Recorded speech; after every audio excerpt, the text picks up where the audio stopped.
इस वक्त international relations expert Usman Shahid साहब ने हमें ज्वाइन किया है। अस्सलाम वालेकुम उस्मान साहब, बहुत बहुत शुक्रिया आपके वक्त के लिए।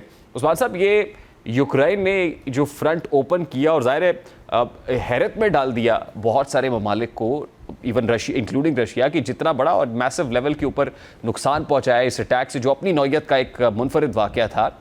क्या ये यूक्रेन तने तनहा कर सकता है, या आपका तासुर भी यही है कि उसको पूरी सपोर्ट हासिल है नेटो की और वेस्ट की? जी डेफिनेटली, जिस तरीके से एसबीयू जो उनकी मिलिट्री इंटेलिजेंस एजेंसी है, वो खुद दावा कर रही है कि 18 माह लगे इस सारे कॉम्प्लिकेटेड ऑपरेशन के अंदर। और डेफिनेटली हम देखते हैं कि माजी के अंदर जो बाइडेन की गवर्नमेंट की तरफ से मुकम्मल जो है हमायत हासिल थी, माली लिहाज दफाई लिहाज से भी, और यूरोप जिस तरीके से इंटैक्ट था। तो मेरे ख्याल में डेफिनेटली यूक्रेन की जो मिलिट्री है वो अमेरिकन और यूरोप की मदद के बगैर इतना बड़ा ऑपरेशन 5 रीजन्स के अंदर करना, उसके लिए ऑपरेट तकरीबन नामुमकिन मैं समझता हूँ उसको है। हम देखते हैं कि जिन रीजन्स को टारगेट किया गया उनमें साइबेरिया और फार ईस्ट है। साइबेरिया बिल्कुल अलास्का के करीब है अमेरिका के। तो डेफिनेटली स्मगलिंग के मामले के अंदर भी मुझे लगता है कि कहीं ना कहीं उन्हें डेफिनेटली मदद हासिल थी इसके अंदर है। लेकिन इसकी टाइमिंग बड़ी सिग्निफिकेंस है, इसमें कोई शक नहीं, they could have done well before time. लेकिन जिस वक्त में इस्तांबुल में डायरेक्ट टॉक्स हो रही हैं पहली दफ़ा यूक्रेन और रशिया की, उस वक्त यूक्रेन का ये अपना क्या कहते हैं स्टेप लेना, और जिस तरीके से पूरी दुनिया के अंदर स्ट्रेटेजिक एविएशन के हवाले से लोग जो हैं वो उसी तरीके से ही मखमसे का शिकार है जैसे 10 मई को पाकिस्तान के रिस्पांस के बाद हमने दुनिया में देखा।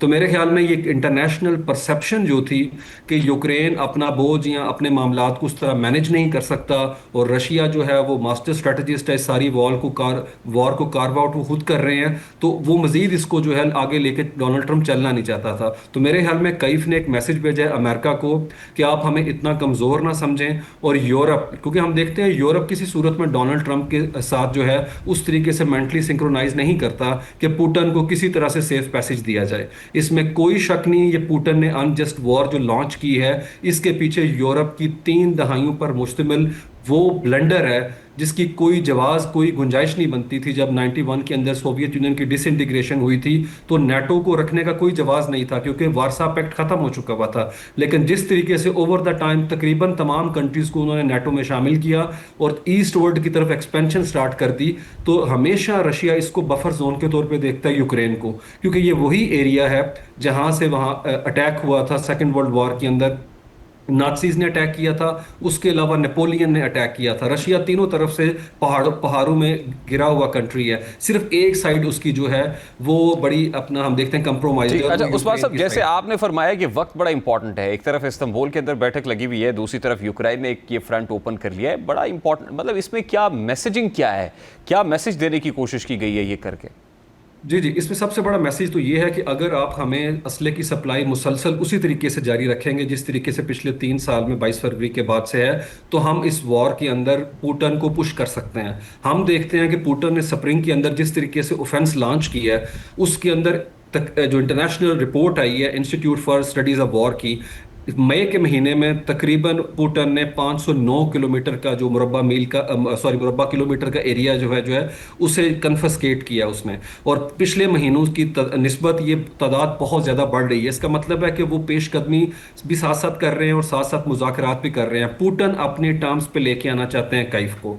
कैफ की ये टाइमिंग बताती है कि कैफ किसी सूरत के अंदर पुतिन को वो मार्जिन या माइलेज देने को तैयार नहीं। हम देखते हैं कि अभी भी वो लिथुआनिया के अंदर बैठ के बात कर रहे हैं कि आप इन पर पाबंदियां लगाएं। और जिस तरीके से रोबस्ट तरीके से फ्रांस और यूके इस मामले के अंदर हमें साथ खड़े नजर आते हैं कैफ के, वो अनप्रेसिडेंटेड है।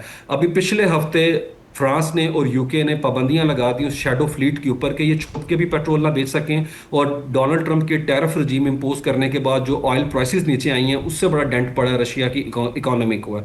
लेकिन दूसरे एंड के ऊपर हम देखते हैं कि जो फैक्ट्स आ रहे हैं वो बड़े हॉरेंडस हैं कि इस वक्त 4 लाख रूसी आर्मी जो है 2.5 लाख यूक्रेनी आर्मी के आमने सामने फ्रंट लाइन के ऊपर खड़े हैं। लेकिन डेथ टोल देखें तो यूक्रेन के तकरीबन 70,000 से 1 लाख के करीब मारे जा चुके हैं फौजी, और 35,000 मिसिंग है। लेकिन रशिया को यहाँ पे एडवांटेज ये है कि पॉपुलेशन 4 गुना बढ़ी है, और दूसरा वहां पे रिक्रूटमेंट का एडवांटेज हासिल है। इसके बावजूद भी टॉक्स जारी रहेंगी? आप देख रहे हैं कि ये talks in the middle of this भी जारी रहेंगी, या फिर हॉल्ट हो जाएगा ये प्रोसेस अभी?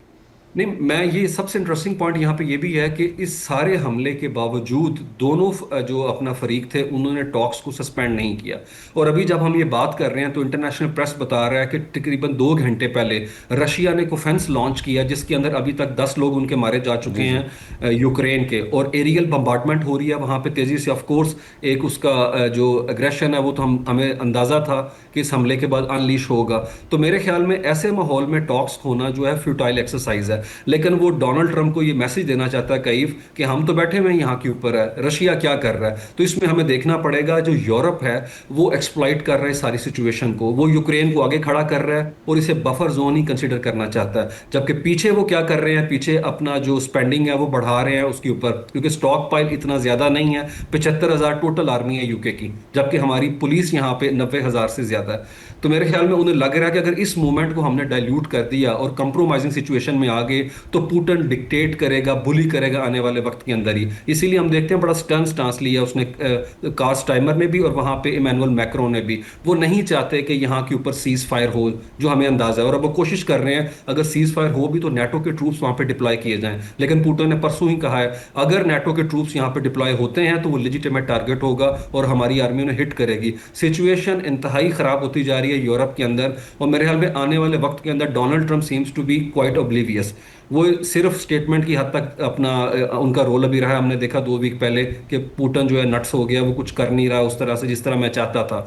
लेकिन डोनाल्ड ट्रंप मुझे लगता है जिस तरीके से इंडिया पाकिस्तान के केस के अंदर एक्टिव थे, वो स्टार्ट के दिनों में अंदर तो नजर आते हैं हमें यहाँ के ऊपर बात कराते हुए, लेकिन उस तरीके से जिस तरह से इस्तंबुल में मुज़ाकरात हो रहे हैं, जबकि पिछले जो थे मुज़ाकरात सऊदी अरेबिया में, उसमें विटकॉफ हमें बैठे नजर आते हैं डोनाल्ड ट्रंप के नुमाइंदे, और डोनाल्ड ट्रंप के रजीम के जो लोग हैं वहाँ के ऊपर मार्को रूबियो भी मौजूद हैं, जेडी वैंस भी बात के अंदर बाद में गए। लेकिन यहाँ पे हम देखते हैं कि अमेरिका दूर दूर तक इसको फैसिलिटेट नहीं कर रहा और यूरोप भी उस तरीके से इसको संजीदा नहीं देखता।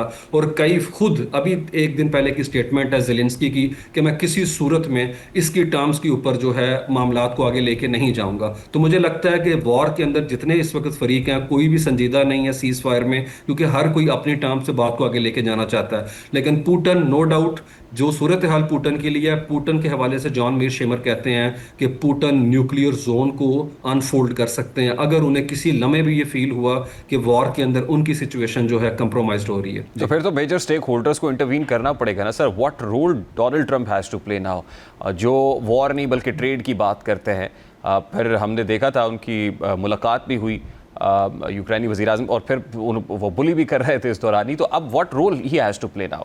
जी जी, मेरे ख्याल में डोनाल्ड ट्रंप को एक मैसेज दिया है कईफ ने कि 19% उनके रकबे के ऊपर एक अग्रेसर का कब्जा है, और डोनाल्ड ट्रंप ने शुरू में कहा था कि वो इसी के साथ ही आगे लेके चले मामले को, जिस पे कईफ किसी सूरत में तैयार नहीं। उन्हें लगता है 2014 में क्राइमिया हुआ, उस पर हमने खामोशी इख्तियार की, 2025 में अगर सेम डील होती है तो ये जो पेशकदमी है ये इनकी जारी रहेगी है। और इसके ऊपर कईफ से ज्यादा यूरोप जो है उसके कंसर्न्स है। उन्हें लगता है अगर इस बफर जोन को तोड़ दिया उसने तो वो पोलैंड पे अटैक कर सकता है और दोबारा से वॉर अनफोल्ड हो सकती है, जिस तरह सेकंड वर्ल्ड वॉर में पोलैंड पे नाचीज ने अटैक किया।